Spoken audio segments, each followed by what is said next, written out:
Welcome back to the Mr. Think Smart Show. We have a woman that is daring, she's an achiever, and she's doing big things, and we want to make sure we showcase you, ma'am. Introduce yourself to the people. Ma'am, who are you? Thank you, Joe. My name is Dominique Scott. Let's see, I work for Mallinckrodt Pharmaceuticals. I'm a Principal Operations Quality Engineer. I graduated from St. Louis University with my Bachelor's of Science in Chemistry and also a minor in Mathematics. So pretty much what I do is I work in the quality side of things for Mallinckrodt Pharmaceuticals. I manage all of our contract manufacturers that manufacture products for us that we cannot manufacture within the company. And what I do is I oversee everything from research and development of a new pharmaceutical product all the way up until it goes out to the commercial. And so with that, I have a lot of traveling I have to do to these different contract manufacturers. I audit them. Also, if they have any issues with manufacturing, they have to contact me. I have to do an investigation, and I have to give the final say if I'm okay with this particular product going out to the market.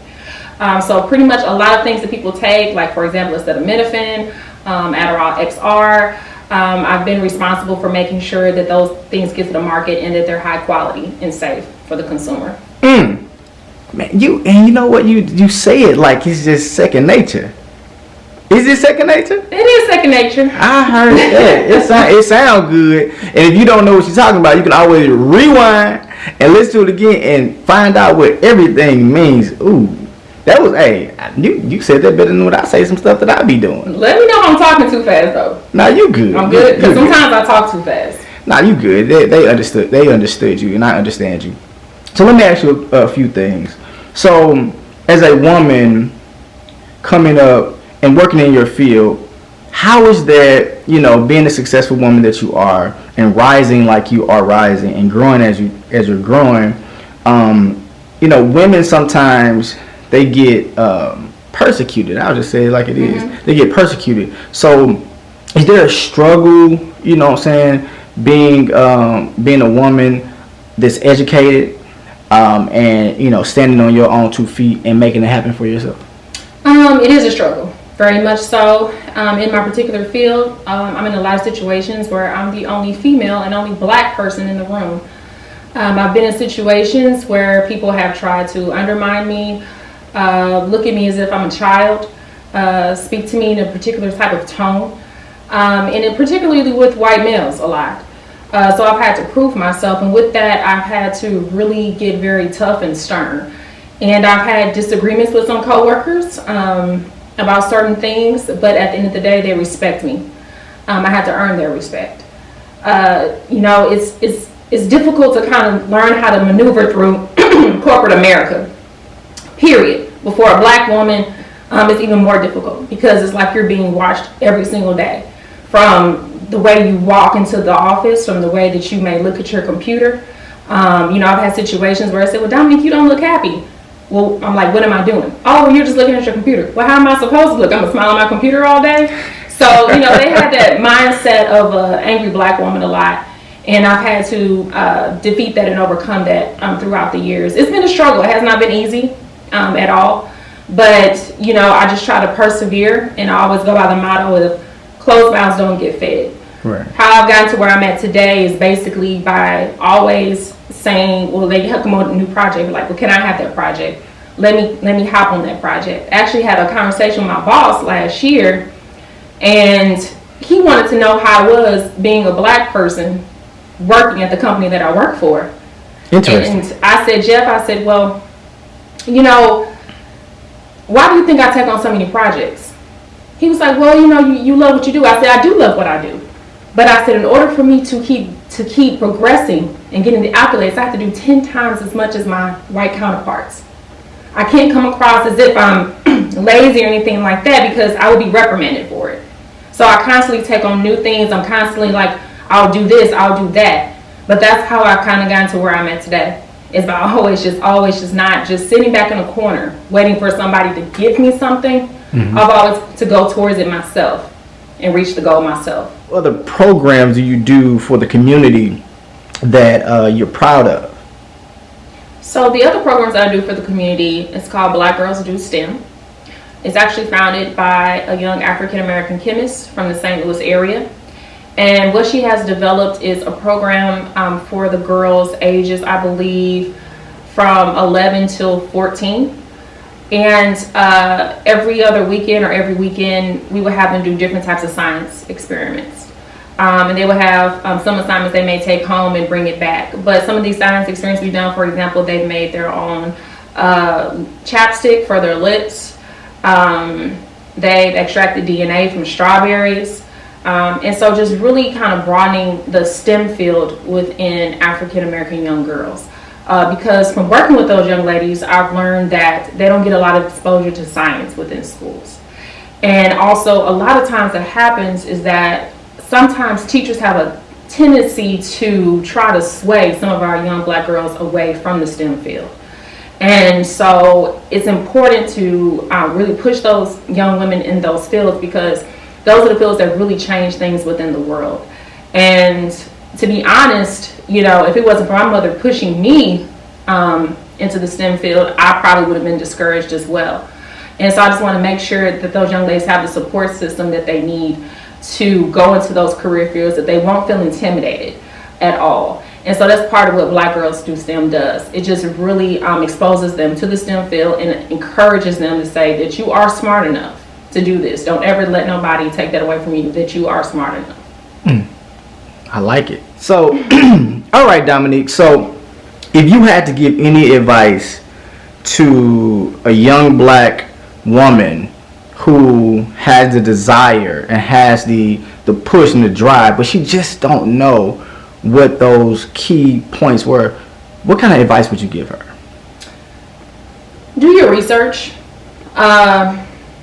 Another reason why I'm at where I'm at today is about the research that I've done. Also, another reason is, I hate to sound this way, but a lot of my help for my career has actually come from some of my white counterparts. I sit down and I kind of like monitor how they operate throughout the office, the type of things that they ask for. And what I've done is I've kind of just, you know, gotten to know them, and they kind of showed me the ropes that way. So it's more so you have to have like a go-get-it attitude. Because if you just sit with your head down, just doing your work, that's just how they're gonna always look at you, is just sitting with your head down. So you have to really learn how to network, negotiate, navigate. When you see an opening, you have to take it. You can't just sit back and just wait for it just to come to you. You have to be willing to go for it yourself. Got it. So we're going to go backwards a little bit. So your years in college, being at SLU, how was that journey impactful to push you into the energetic person that you are now and the relentless person that you are now? So during undergrad at St. Louis University, it was not easy. I was the only black person in the chemistry department. There were situations where I would have a lab for different classes, such as like physical chemistry, analytical chemistry, etc. And we were supposed to have lab partners. A lot of times my other classmates did not want to partner up with me because I was black. So they're thinking in their mind, oh, well, she's not smart, she can't do it. So there's a lot of times I had to work by myself. Actually, I had one situation where a really good friend of mine, she was white. She came into the chemistry department, I believe, my junior year of college. She had transferred, and we just hit it right off. And so we would always do our lab assignments together, always were partners together in the lab. And right before I was due to graduate, one of my instructors accused me of cheating. And she said I was writing my Caucasian friend's coattail, when it was actually reverse, where she was writing my coattail because she had a lot of personal issues going on. And I had to say to my professor, I said, you know, is it because I'm black? Oh, no, of course not. But then all my rest of my lab reports came back, I got A's and B's, and she ended up giving me an A out of the class. So it was not easy. It was a struggle, you know, being the only black person within the chemistry department. But, you know, through the grace of God and me actually having a really good friend that I had at that time, who was my lab partner, you know, really helped me persevere through it. Got it. So while at SLU, you did something that you would consider amazing, which was become a member of the largest Greek letter organization for females in the world. How was that experience?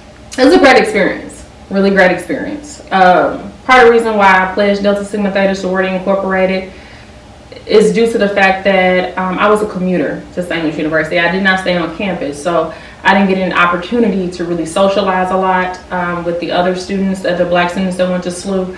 I knew a couple of them, but because I was a commuter, I really didn't get a chance. And then my major was very hard too, so I studied a lot.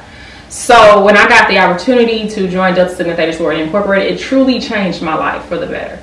I have friendships with young ladies that if it wasn't for the sorority, I would have never known.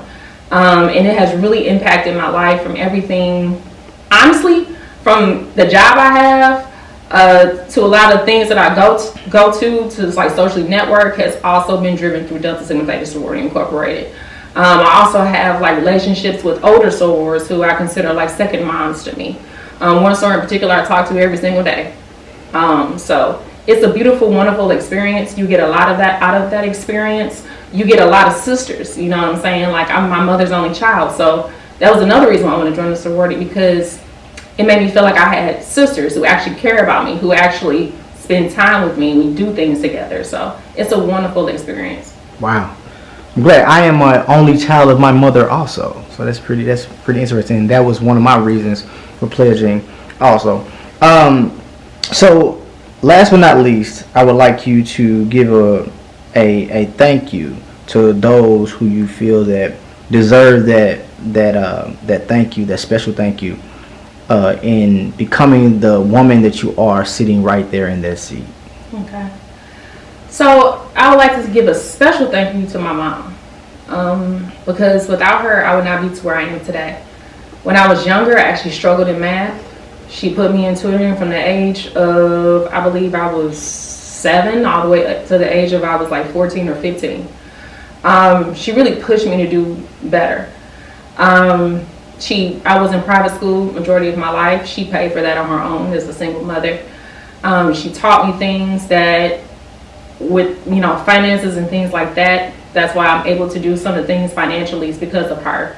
So that's who I most definitely give 100% kudos for giving me the resources that I needed to become the woman that I am today. Anyone else? I would also say my grandmother too. She pushed me a lot as well. She taught me a lot of things too.